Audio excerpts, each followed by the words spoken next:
Hello दोस्तों, आप लोग कैसे हैं? मैं प्रार्थना करता हूँ कि आप लोग हमेशा अच्छे रहें और हमेशा स्वस्थ रहें।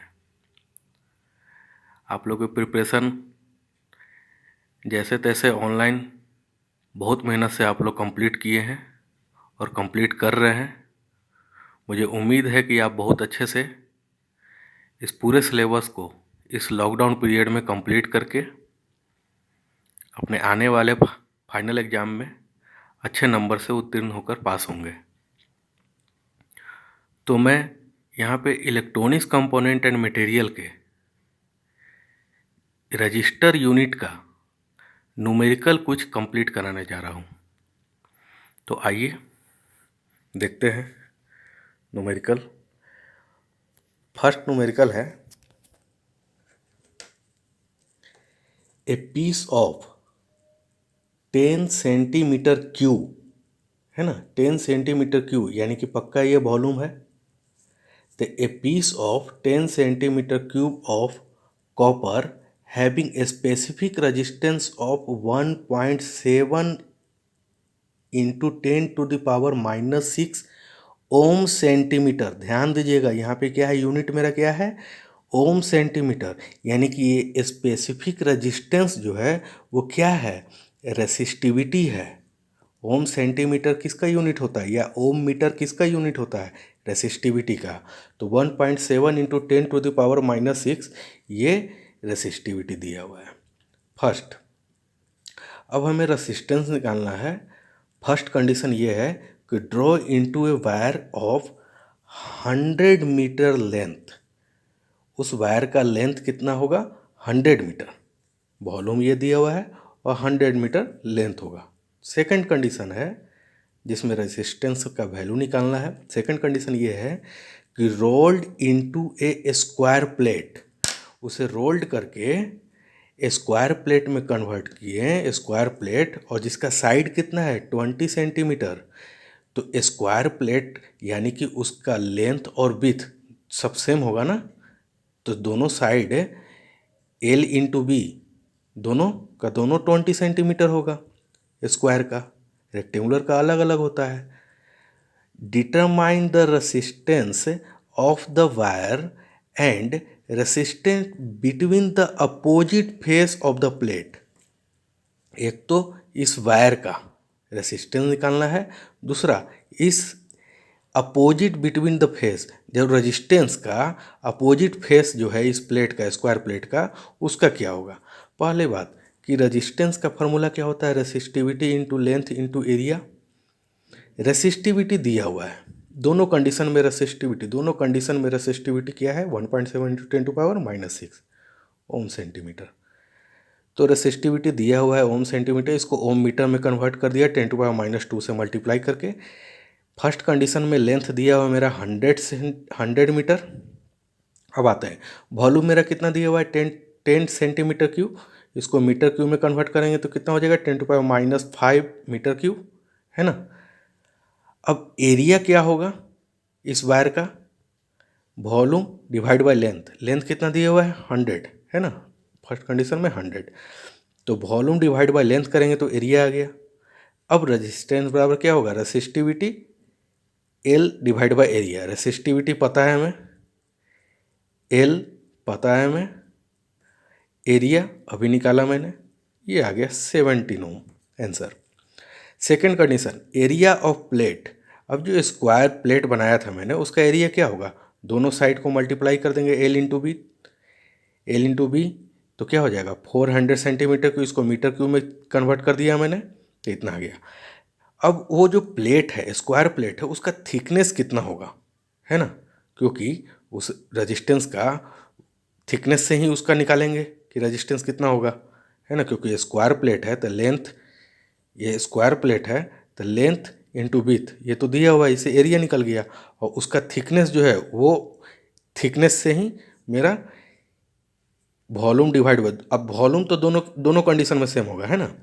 वॉल्यूम कैसा भी शेप में रहे तो उसका वॉल्यूम तो उतना ही होगा जितना वो पहले वायर था, पहले एक लंबा वायर था तब भी वही वॉल्यूम होगा।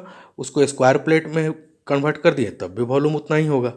तो वॉल्यूम डिवाइड बाय एरिया अब ये एरिया कितना है, वॉल्यूम है 10⁻15 और एरिया कितना है 400 इंटू 10⁻⁴ किया मैंने, आ गया मेरा एरिया ये। अब रेसिस्टिविटी क्या हो, रेजिस्टेंस क्या होगा, रेसिस्टिविटी वो तो सेम ही है 1.7 इंटू 10⁻⁶। लेंथ पता चल गया जो थिकनेस है डिवाइड बाय एरिया, मेरा रेजिस्टेंस का वैल्यू आ गया। तो दोनों कंडीशन में आंसर मेरा आ गया। सेकंड क्वेश्चन है an aluminium resistor has a resistance 43.6 ohm at 20 degree Celsius. ध्यान दीजिएगा, एक एल्युमिनियम का मेटल है जिसका रेसिस्टेंस वैल्यू जो है वो 43.6 ओम है 20 डिग्री सेल्सियस पे। अगर उसका टेम्परेचर बढ़ा दिया गया 40 डिग्री सेल्सियस, तब उसका रेसिस्टेंस कितना हो जा रहा है 47.2 ओम। तो बोल रहा है कि determine the temperature coefficient of resistance of the aluminium at 0 degree Celsius. अब बताइएगा कि चेंज इन रेजिस्टेंस, जब टेम्परेचर का चेंज होता है तो RT2 टेम्परेचर पे क्या होता है, RT1 टेम्परेचर पे जो है 1 प्लस अल्फ़ा, ये अल्फ़ा क्या है जो पूछ रहा है, ये टेम्परेचर कोफिशिएंट ये होता है ना अल्फ़ा, इंटू डेल टी। ये डेल टी क्या है, चेंज इन टेम्परेचर। अब स्टार्ट देखिएगा, 0 से 20 डिग्री तक चेंज हुआ तो कितना रजिस्टर है, इतना। 0 से 47 डिग्री, 0 से 40 डिग्री टेम्परेचर चेंज हुआ तो रेसिस्टेंस कितना है 47.2। अब आइएगा, दो इक्वेशन यहाँ पे बनेगा। फर्स्ट इक्वेशन, पहले तो ये जनरलाइज फार्मूला ये है ना। फर्स्ट कंडीशन कि R2 मेरा कितना है, ध्यान दीजिएगा। फर्स्ट कंडीशन यहाँ लिखता हूँ मैं, है ना, R1 बराबर R, ये यहाँ लिखता हूँ RT1, है ना, RT1 बराबर RT0। T0 क्या है 0 डिग्री सेल्सियस, तो 0 डिग्री सेल्सियस से T1 डिग्री सेल्सियस, T1 कौन है मेरा 20 degree Celsius, 1 plus alpha del T कितना हो जाएगा मेरा, है ना, डेल टी कितना हो जाएगा T1 माइनस T2, यही होता है ना। एक 0 डिग्री सेल्सियस है और दूसरा मेरा 20 डिग्री सेल्सियस है, तो 20 ही होगा ना, है ना। तो यहाँ हो जाएगा 20, इक्वेशन 1। और ये R2 का वैल्यू हम कितना लिख सकते हैं, इतना लिख सकते हैं ना 43.6। उसी तरह सेकेंड कंडीशन RT2 टेम्परेचर पे T0 अभी भी 0 है, 1 प्लस अल्फ़ा अगर किसी एक ही मेटल का रेसिस्टेंस टेम्परेचर बढ़ाने से चेंज हो रहा है तो टेम्परेचर कोफिशिएंट तो सेम होगा ना दोनों कंडीशन में, है ना, इनटू T1 माइनस T2। तो T1 कंडीशन कितना है 0 से कितना तक 40 तक, तो ये 46, इक्वेशन 2। अब दो इक्वेशन मेरे पास है, ये R0 कैंसिल हो जाएगा। यहाँ पे वेरिएबल मेरा क्या है RT1 तो दिया हुआ है ना 43.6, RT2 भी दिया हुआ है 47.2। तो अल्फ़ा वेरिएबल है, निकल गया ना यहाँ से R2 divide by R1, 1 plus alpha T2, 1 plus alpha T2। ये ध्यान दीजिएगा, ये T2 है और ये T1 है, ठीक है। तो 47.2 divide by 43.6 equal to 1 plus alpha, इसको अल्फ़ा को अल्फ़ा नोट से मैंने डिनोट कर दिया, अल्फ़ा नोट 40, 1 प्लस अल्फ़ा 20, है ना, अल्फ़ा का वैल्यू निकल गया। अब मैंने कलर कोडिंग आप लोग को पढ़ा रखा था, रिवाइज कीजिएगा, बहुत लोग को याद भी होगा, बहुत टफ नहीं था, है ना। तो क्वेश्चन है a resistor first 3 colour band are brown, green, red. पहला 3 कलर जो है वो ब्राउन, ग्रीन और रेड है। ध्यान दीजिएगा, इसमें पहला 3 कलर के बारे में दिया हुआ है और पूछ रहा है कि व्हाट इज इट्स वैल्यू, यानी कि रेसिस्टेंस का वैल्यू पूछ रहा है। तो पहला 3 बैंड दिया हुआ है, टॉलरेंस के बारे में जिक्र ही नहीं किया है, तो उसके बारे में हमें निकालना भी नहीं है। पहला 3 कलर दिया हुआ है, स्पेसिफाई किया हुआ है कि फर्स्ट 3 कलर, उसके बाद सेकंड भी हो सकता है। तो फर्स्ट 3 कलर जो है वो ब्राउन है, ग्रीन है और रेड है। तो आप लोग खुद से इसको निकाल सकते हैं कि ब्राउन कितना होगा, ग्रीन कितना होगा। इनटू रेड को क्या करते हैं, मल्टीप्लायर के लिए यूज करते हैं। तो first digit second digit into multiplier, निकल गया रेजिस्टेंस। ओके, नेक्स्ट क्वेश्चन है, एक सर्किट दिया हुआ है जिसका सीरीज में 3 रेजिस्टेंस कनेक्ट है। R1 जो है 20 ओम, R2 30 ओम एंड R3 50 ओम। इसमें सप्लाई वोल्टेज जो दिया हुआ है वो 10 वोल्ट का है। पहले क्वेश्चन ये है कि इक्विवेलेंट रेजिस्टेंस क्या होगा। अब बताइए, सीरीज में इक्विवेलेंट रेजिस्टेंस क्या होता है। तीनों रेजिस्टेंस अगर सीरीज में है तो ऑब्वियसली ये ऐड कर देते हैं, सिंपल है ना। तो R1 plus R2 plus R3 50 30 20 100 ओम। फर्स्ट क्वेश्चन का आंसर निकल गया। Total current from the supply. अब टोटल करेंट पूछ रहा है, तो टोटल करेंट क्या होगा, वोल्टेज डिवाइड बाय रेजिस्टेंस, यही ना। वोल्टेज 10 है और रेजिस्टेंस 100, तो voltage divide by 10 divide by 100, 0.1 volt. तो 0.1 वोल्ट मेरा आ गया current. Current through each resistance. अब रेजिस्टेंस सीरीज में है तो यहाँ देखिएगा कि ये जब हम लूप बनाएंगे तो सारे एलिमेंट का करंट तो सेम होगा ना। इस पूरे सर्किट में सेम करंट होगा, कहीं तो पैरेलल में कहीं डिवाइस है नहीं कि करंट चेंज होगा। तो सीरीज में सारे एलिमेंट के क्रॉस करंट सेम होगा।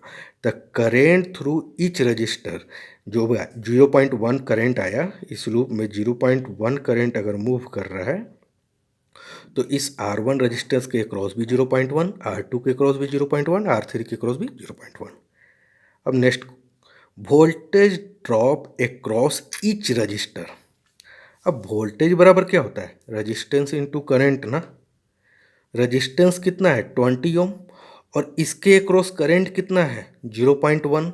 तो 20 ओम इंटू 0.1 मल्टीप्लाई करेंगे दोनों को, 20 गुना 0.1 जो भी आएगा कितना आ गया 2 वोल्ट।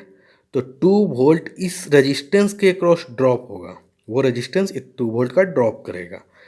इसके क्रॉस भी करंट कितना है 0.1 और रेजिस्टेंस कितना है 30। तो 30 इंटू 0.1 यानी कि 3 वोल्ट का ड्रॉप ये रेजिस्टेंस रखेगा। 50 इंटू 0.1 5 वोल्ट का ड्रॉप ये रखेगा। अब ध्यान दीजिएगा, ये जो करंट मूव कर रहा है तो पोटेंशियल ड्रॉप कितना होगा रेजिस्टेंस में, ऐसे होगा ना, plus minus and plus minus. ये टोटल 10 वोल्ट है। तो केवीएल में, किरचॉफ वोल्टेज लॉ में कंडीशन क्या होता है कि एक लूप में टोटल वोल्टेज जो होता है वो 0 होता है, यही होता है ना। तो देखिए कैसे, 10 वोल्ट यहाँ से दिए थे, ये ड्रॉप कितना रखा 2 वोल्ट, ये ड्रॉप कितना रखा 5 वोल्ट, 3 वोल्ट, ये ड्रॉप कितना रखा 5 वोल्ट। टोटल ऐड कीजिए, ये प्लस है और यहाँ पे क्या है माइनस, ये प्लस है ये माइनस। तो ये पूरा कितना हो गया 10 वोल्ट ना।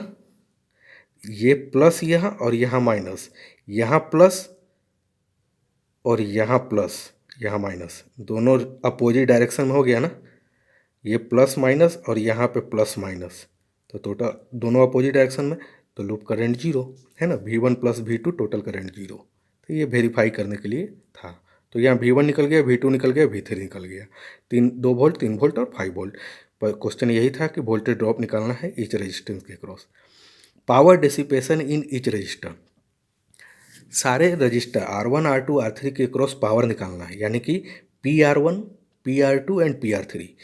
पावर R1 के क्रॉस क्या होगा, V स्क्वायर, वोल्टेज का स्क्वायर डिवाइड बाई R कर देंगे तो इसका पावर निकल जाएगा। वोल्टेज का स्क्वायर यानी कि 3 वोल्ट था ना, 3 स्क्वायर डिवाइड बाई 30 कर देंगे तो आ जाएगा। इसके अक्रॉस वोल्टेज ड्रॉप कितना था 5 वोल्ट, 5 का स्क्वायर डिवाइड बाई 50 कर देंगे तो आ जाएगा।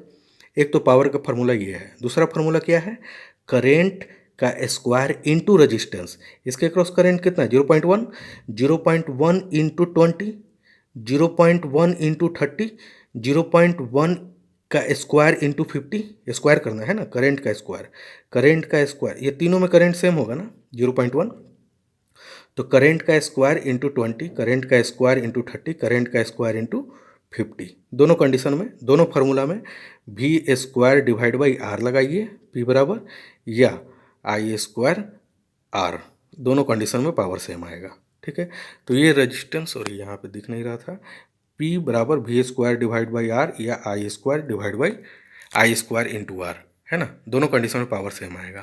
तो ये रेजिस्टेंस के मैक्सिमम पॉसिबिलिटी जितने भी क्वेश्चन आ सकते थे वो मैंने यहाँ पे डिस्कस कर दिया है।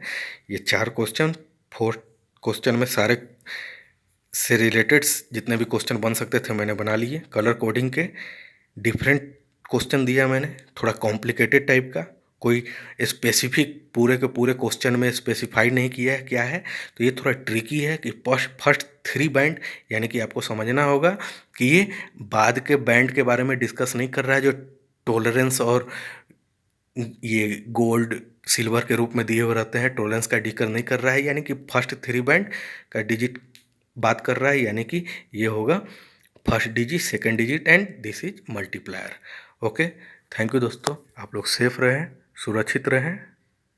Okay, thank you.